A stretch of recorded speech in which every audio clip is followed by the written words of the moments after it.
Welcome to LendStack. In this video, we'll show you how to approve and disperse a loan. First, go to Settings and make sure the toggle for Automatically Approve and Disperse Loans is turned off. This ensures that loans are approved manually before disbursement. Now click on Add Loan and start creating a new loan.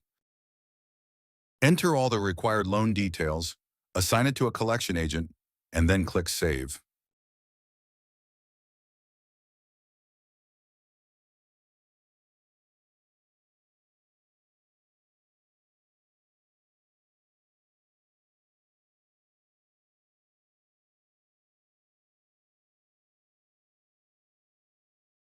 You will now see the loan approval screen.